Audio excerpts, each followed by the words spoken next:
Hi guys, White Witch 110 here. This is my favorite 3D piece. Either got from Shein or Temu recently. I'm wishing I had got the larger size. This is beautiful. Absolutely love it. Now Tammy, to answer the question, who was at the door, I have come up with it at last. The cabin story, for all purpose, is done. It's over with. Chapter closed. Debbie, the episodes that I've read, I will put them on the playlist hopefully tonight. So you'll be able to go to the cabin in my playlists and the whole story will be there. This one is called If You're Here. That just came to me, so that's what I'm calling it. Abigail is in it, but it is separate from the cabin. Here we go. A 4-hour drive. Each mile behind her, freedom appeared attainable. Years of heartache and anger fell away. There was little sadness in leaving. It became a relief. Pulling onto the driveway, he was there waiting. Abigail. Carl. How was the drive up? He inquired, taking her suitcase. Pretty uneventful. Weather was fine all the way up. Listen, thank you so much for letting me stay. I should be out of your hair in no time, Abigail explained. No hurry. I'm glad for the company. Truth be, I was surprised when you called. The guest room is ready for you, Carl informed her. So what happened? We can talk while you settle in. This reminds me of the old times in your dad's bunkie. I was so green to the business. Dad would be proud of you. I'm glad you bought the boat. I hope you understand I had to keep the business. I totally understand. It's your bread and butter. You really sold the mansion? Nicole or Mel didn't want it? Mel is tired of the business. Nicole, she's too busy in Toronto. She doesn't want to move back. Jeannie and Brent will do well, and with Jace as a partner, she clarified. So what happened with Jason? Thought you moved back in. Carl was honestly confused. Abigail had been so distraught when they were on the boat.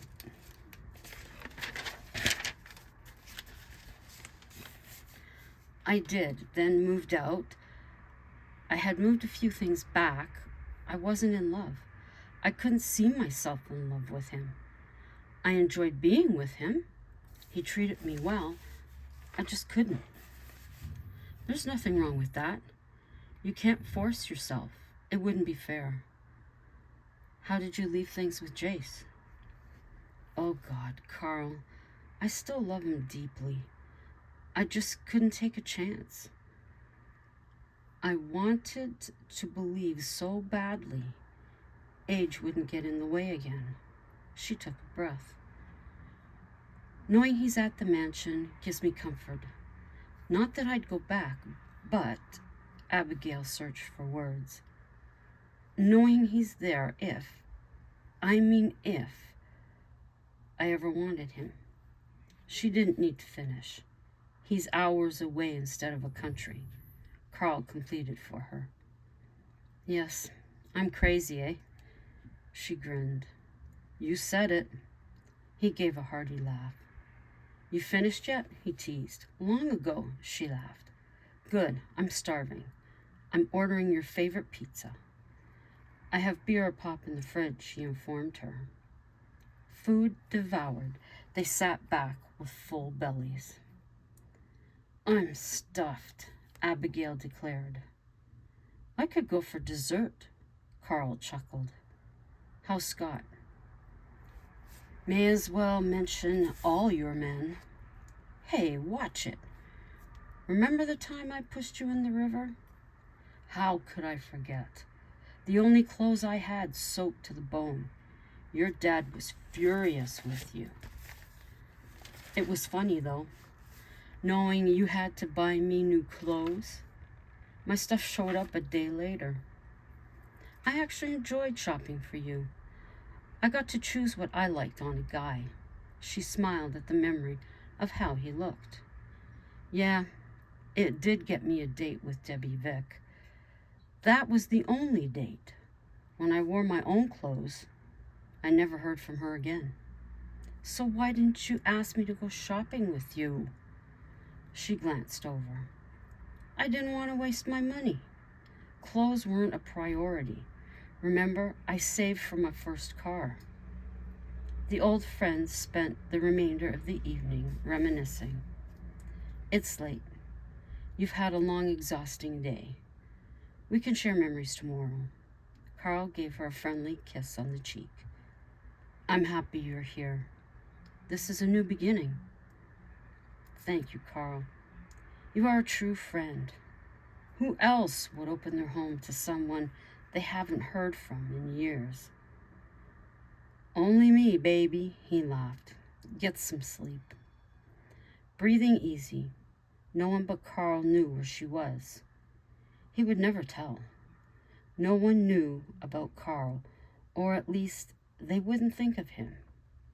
Everyone believed she was on her own, many hours away. She sent off a group text saying she had arrived safe. She'd temporarily be blocking everybody. Her new life was starting. The aroma of black coffee woke her in the morning. She grabbed her things and went to shower. Another day, suds and water down the drain. She could breathe the fresh air, void of drama. Morning, Sunbeam. Carl placed toast and a mug full of coffee at the table. Take a seat. I'll be there in a second. I haven't heard that in so many years. He sat while she ate. I hope not. That was my nickname for you. He ate as well. Bitch was the other one, Abigail said. Remember, I didn't say that. You didn't need to. She placed the plate and mug in the dishwasher when she was done. Want to go out in the boat? He inquired. Sure. Get some lunch together? She suggested. Sandwiches, junk food, water, pop. Best bring a blanket. It's supposed to be cool. Carl, always a caregiver. The day was sunny. A few clouds drifted in the sky. There indeed was a breeze off the water. The cooler stowed safely, they set off. I've forgotten how magical it is here. The smell of the woods, sound of the birds. I remember how much I loved this. Abigail was content. I always feel your dad with me. Nick was a father to me. That's likely why we never dated. You were a sister. And here I thought you hated me, she laughed. Never hated you. Couldn't. You were like a wounded bird sometimes. When your dad wasn't here, I was. Those trips further north, he told me to take care of the business and my daughter. He never warned me away from you. He trusted you explicitly. No one got treated like that. Scott and Jace, they were both warned. One by Dad, the other by Nicole. I have missed you. We had some fun. Your mother put an end to that, though. A look of disgust. I didn't like it much either. By the time I came back, Scott was in the picture. Yeah, I kept the articles about you, bought your releases. Abigail was amused. Did you ever go to a concert? You could have contacted me. You should have come. I played not far from here. Abby began to sing a favorite of hers. She had sung it with Scott, Sage, and Jace. It was Thirsty. From there, she sang a new song, Lose My Breath. I know it's not the same, she said. No, it's better. The wind and sunshine, beautiful for these songs. He complimented her. Free from land creates an atmosphere of goodness, she replied. I think you and Jace sang Thirsty the best, he admitted. Everyone said that, she told him. I realize you recently toured. Any chance you'll go out again? He dropped anchor. No, they'd all hear about it and show up. I don't want that. I want to be me again. She squinted, glancing up to him. Sandwiches, Sunbeam? He smiled. Sure thing, Wolfman. Carl swung around. You remember? Yes. Not everyone has a friend who has a habit of howling. He went into the helm and retrieved the cooler of food and drinks. After filling their stomachs, they crashed for a couple of hours. The blanket came in handy. The friends woke straight up. Dad?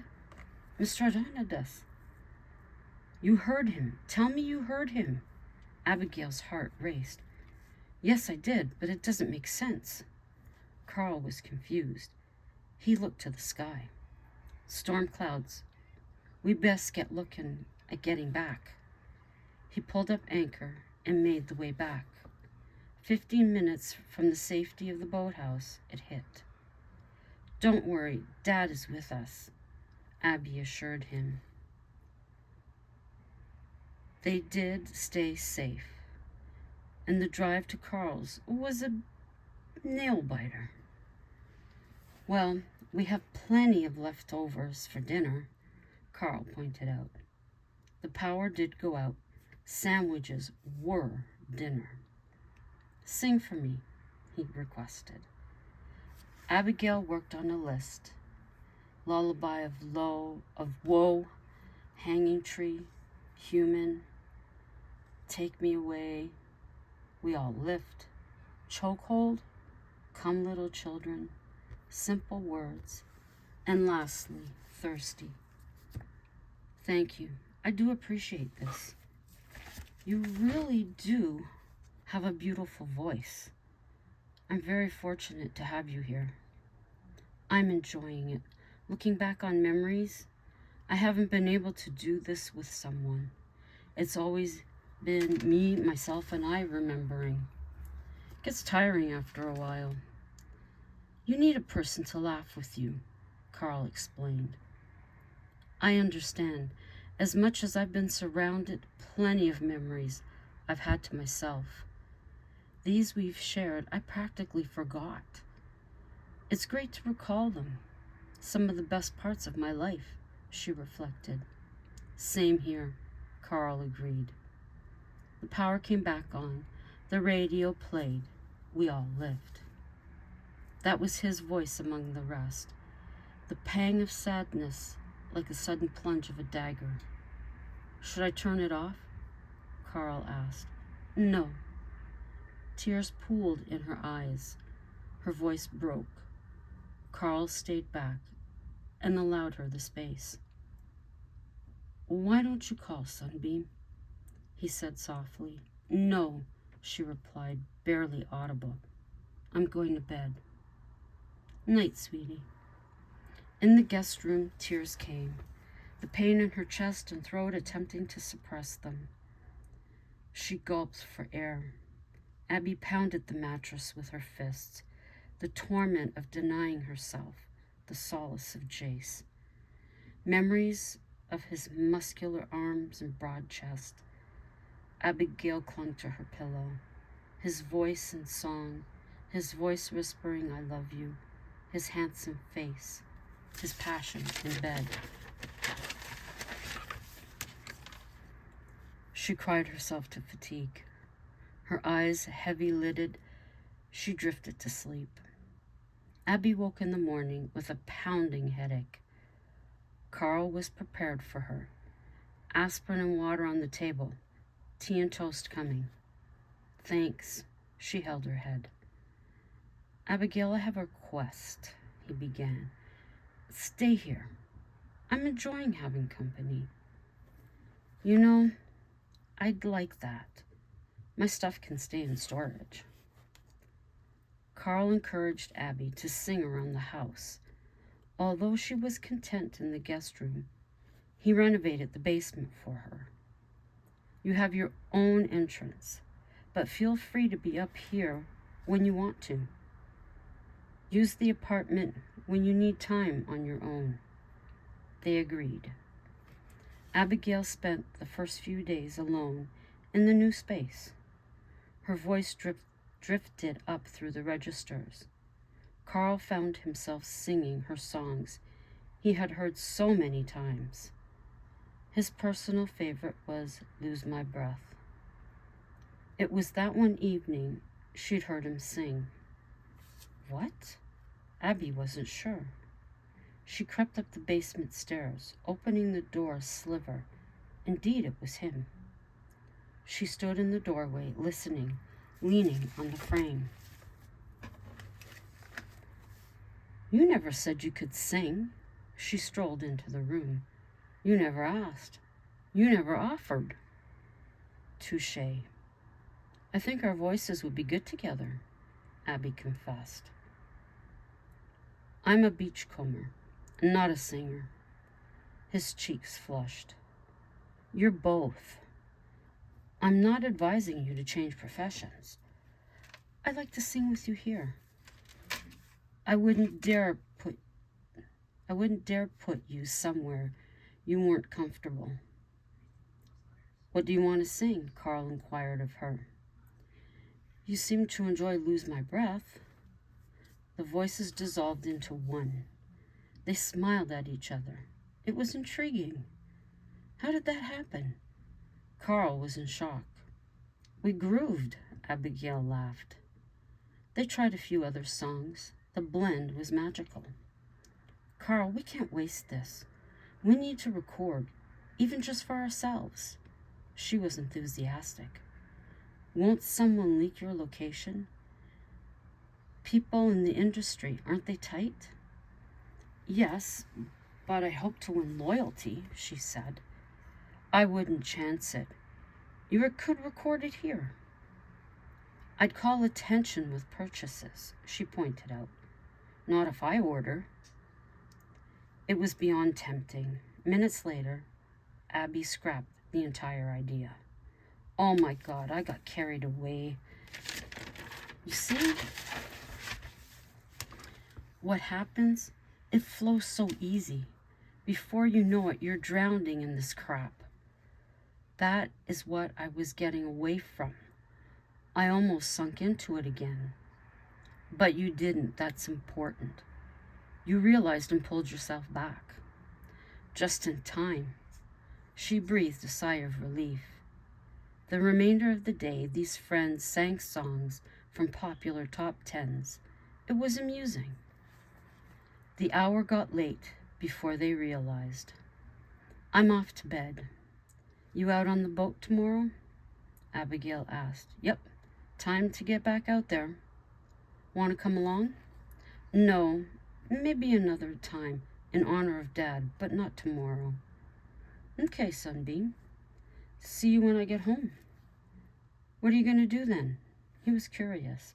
Grocery shop, tidying up the main floor. You have laundry? Of course. I'll bring it to the room, he offered. Sounds good. So that's my day. Maybe you should order groceries online. People around here will recognize you.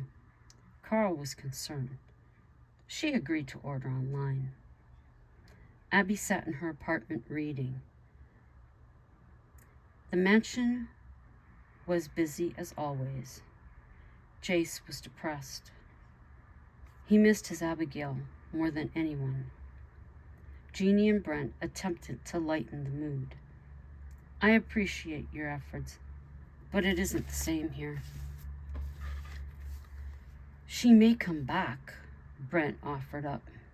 No, she won't be back here. Abby has cut ties with everything and everyone. We can't contact her. Jace looked at her desk. Of all the mistakes in my life, this is the worst. I'll never be the same. Jace, Jeannie said. He turned to her. Why? If you love her this much, why? Age shouldn't have mattered. Not in the least. She spoke with care. I realized that. People's opinions. Rose's body, Rose's enticing promises. Where did that get you? You're here alone. Your life in your bed are cold. She never mixed her words. I miss Abby's voice, her touch, her laugh, our conversations. I miss everything. I can't stand that I don't know where she is. Jace. Jeannie stood up and walked to him. Look at me. He did. She took a few moments. I actually see the pain in your eyes. I can tell you're going through the motions at work. Maybe, if she comes back, you could try again. You love her. It's worth it. Jeannie's right, Brent spoke up. Never seen you this torn up. That divorce was a huge mistake. If Abigail could see you now, she'd give you a chance. Don't lose hope. Enough. Seriously, guys, thank you. You aren't obligated to do this, Jace told them. We know that. Brent slapped his back. Jace kept busy, but his mind wasn't there. One of the actors took note. Brent, she called out. She motioned him over. What's wrong with Jace? Personal issue is all he offered as an explanation. Maybe I could make him forget. He is very attractive. The girl's mind was set. I'll give you advice. Brent cleared his throat. Don't waste your time. There is one woman he wants. That isn't you. To be fair, no other woman will do. How can you speak for him? She asked. Because I have lived his past with him side by side. But if you enjoy rejection, go for it. Just remember, I told you so. Yes, those famous words, they will apply to you. Brent walked away, shaking his head. He now realized what he had been like at that age. Later that day, Jace called quitting time. Great effort today, everyone. See you here tomorrow. The cast left, all but that young lady. Yes? Jace noted her standing on stage. Can I help you? He tried to recall her name. Dawn. My name is Dawn. I have a friend by that name. He went closer to her. So, how can I help? It's not how you can help. It's how I can help. She stepped closer, puckering her lips. No. Jay stepped back. Don't waste your time. I don't get involved in that shit. He was upset. You know, if I had $1 for every young girl that tried me, I'd be a millionaire. Don't waste your energy. If I'm the only reason you came here, you may as well leave now. I'll never be interested. He went further than he meant to. There is only one woman for me, and none of you are her. He stormed off the stage and out of the auditorium. Brent came forward from the shadows, clapping. Valiant try. I told you so. Tell your friends to leave him alone as well. You all will be wasting your time. You can leave now. Dawn came off the stage to pass him. Asshole. she said under her breath. I heard that, he informed her. We both are. My fiancée, she can be a bitch. If I see you tomorrow, I will. If not, I can't say. Dawn shot him a look and left. Brent smiled to himself. Another one down. Jace slowly climbed the staircase to his apartment. The old door groaned as it opened. He had never taken note of that before. The shaft of light disappeared when the door shut. It was all dark. He made his way to the sofa. The room was deathly quiet. The beat of his heart was magnified in the silence. His regrets screamed in his head, vying for his attention. Abigail, my heart went with you. I desperately need you. His voice shaked, tears fell. The pain, a discomfort he had never experienced. He picked up his phone. Was there an off chance she hadn't meant a word she messaged? Yes, she had. The auto message, his number wasn't accepted. He threw his phone onto the chair across from him. Jeannie approached Brent. Do we have the faintest clue where she could be? I realize we hate what he did. I realize it's all his fault, but... She glanced at Brent. But he's in bad shape. I never expected a reaction like this. Dawn went after him. He shot her down, told her point blank, none had a chance. Don't know if she'll be back tomorrow. I really don't care. She wasn't the best actor-singer. He's in so much pain. Her heart broke for him. Brent's phone rang. Hello? Brent, Jason here. No, she hasn't, and she won't. He informed him. I was hoping. She's serious. Does Jace know? He asked. She's not coming back, and no, he has no clue. None of us do. All we know is what we all do. She's fine, wherever she landed. He added on a second thought. Jeannie doesn't know. Maybe in time we'll hear something again. I'm trusting we will. The place feels empty. I don't like it. Jason went quiet. We're all feeling it, Brent shared. I was going to attempt to find her, but I don't know where to begin. Jason, some advice. This is Jeannie. Don't. That will only piss her off. You'll have no chance of her even speaking to you again. I'll take your advice. He hung up. He looked into his living room and gazed out at the daybed. It all felt unreal. He should have taken the relationship to a serious step, though he didn't truly love her. He just cared about her. Jason stood at the edge of his pool. Abigail, where the hell are you? I didn't realize it was this bad. I want you here. There was a difference between want and need. Jason had to be honest. His reason to have her? Keep her from Jace. Silas thought it was interesting. A woman strongly opposed to performing in his club was gone.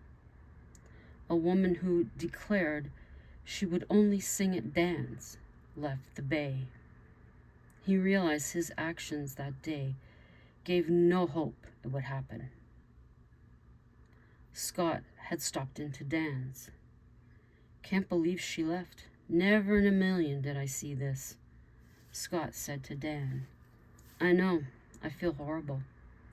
What kind of people are we that she had to leave? I was excited to have her back here. Yes, I've had people asking me questions. I have no answers. Everyone is contacting me. I don't know where she is, Scott told him. How did Sally react? Shocked? I think she stopped herself from asking why she didn't leave years ago. You know, it was bad enough our marriage ended. Wish I could ease everyone's mind, but I can't. Dan, Abigail is actually my first love. Does Sally know? He laughed.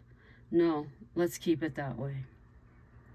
I easily forgot about Sally till she reappeared.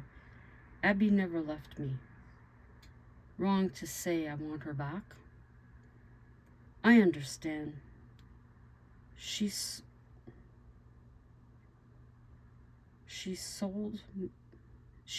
most every. I understand she sold most everything, but her dad's business. In that moment, he realized where she was. He kept a poker face. This information was staying with him. His love still profound. Her welfare his concern. You believe she'll be back? Dan probed. No, she won't. We've all pushed her away. We smothered her, unfortunately, Scott said. When she said she could handle things, we didn't believe her. He reflected, swirling his drink in the small glass. Memories of their first wedding, memories of the first kiss, first time they made love, the first time he disappointed her. Singing together and her endless support, the strength and loyalty each time he went back. Abby's endless love for him. Here's my glass. I'm going home. See you later. Scott left. Dan had his own memories. Once home, he admitted to himself he was extremely upset with people. He could see the first time her father brought her to his establishment. He thought she was so small and skinny. Then he realized what he was reliving had more to do with her father. The photos Nick shared that were sent to him, the arguments with his ex-wife over Abigail, the day she was engaged, the day of her first wedding to Scott, her wedding to Jace. Too many people with too much to say. I wish you well, sweetie, he put out into the universe to send to her. Each life she had touched at the bay felt terrible. They all had a hand at sending her off. Sunbeam. Dan remembered the nickname and laughed. It fit her well. Wait, that was young Carl. I wonder. No. Can't say a word. Things fell into place. Sage realized this was coming. The pressure of being pulled in directions by everyone. Nicole, we all should have left her alone. We all had opinions. No one actually listened to her. But Sage, look what she's done. The years of Scott. Then being with Jace. She couldn't rest with Jason. She had never known what she wants. Someone had to at least attempt to direct her. But it didn't work. There came a time when we needed to leave her alone. So now, Abby has done it her way. Sage pointed out to his wife. My uncle would have been so upset. We were supposed to care for her, watch out for her. Nicole, we attempted to confine her, tried to have her live her life the way we wanted her to. We all had wrong relationships. Being honest, I'm sure Jace was the right one. Sage was confident in his assumption. I don't know. Maybe she was meant to be on her own, Nicole admitted, her stomach turning. Even with Abigail gone, people continued to state what they believed she required. Days continued. 4 hours away, Abigail and Carl became closer. "You been enjoying yourself?" Carl inquired. Thursday, when he arrived home. "Yes, spent time outside tidying up your garden. I ate. I even did some recording on my phone." "Someone has recognized you." "I don't know where they seen you," he said. "The guy that delivered the groceries, the mailman?" "I don't know." "What did you hear?" "Two women at Walmart. One of them said she seen you. She thinks you're planning a concert." "I best stay inside then." She was upset. The sun had felt so good on her skin. "I'll do what I need to till this passes over," Abby commented. "I hate this. You should be able to do what you want." "Carl, this is what life is like. You marry a famous person, you're already under a microscope, then you place yourself out there. I should have never sung in public," she continued.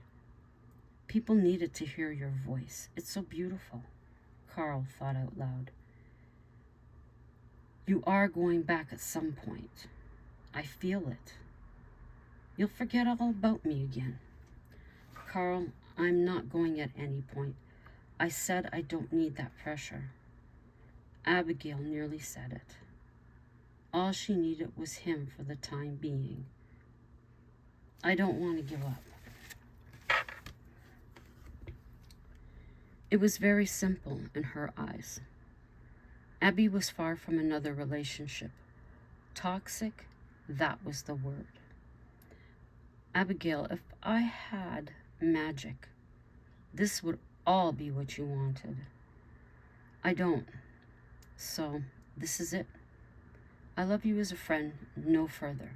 Unlike Sage, I don't want that hiccup." "I understand. I accept the relationship we have. I don't want anything else." A quick dinner, more conversation, then bed. Abigail stayed upstairs. The apartment felt cold, and she didn't want that. In the morning, she spoke to Carl. "I don't want to upset you, but I'd rather be up here. I hate being alone down there. I'll bring up my clothes." While Carl was home, she moved her clothes and a few other things. "I'll let you know. I've placed an ad for help. I'd like to grow the company. I bought another boat." "Wow. Congratulations. Dad would be pleased." "Whoever you hire could stay downstairs," Abigail offered. "You sure you want to give it up? Your stuff is down there." "I'm sure. I'll remove the private items." The morning was heavy with rain. Everything got covered in water that wasn't. Everything not covered was drenched. There was a knock at the door. Carl was busy with paperwork. "Abigail, can you answer that, please?" he shouted. "Sure." She went to the door, unlocked, and opened it. "It's you." Carl jumped out of his chair in a sprint. He stopped on a dime. "Dan, that's where I'm leaving it." Dun, dun, dun. I guess. So there you go, Tammy. That's who it is. This has been a long vlog, but I had to get to that point or else I know you would have freaked out.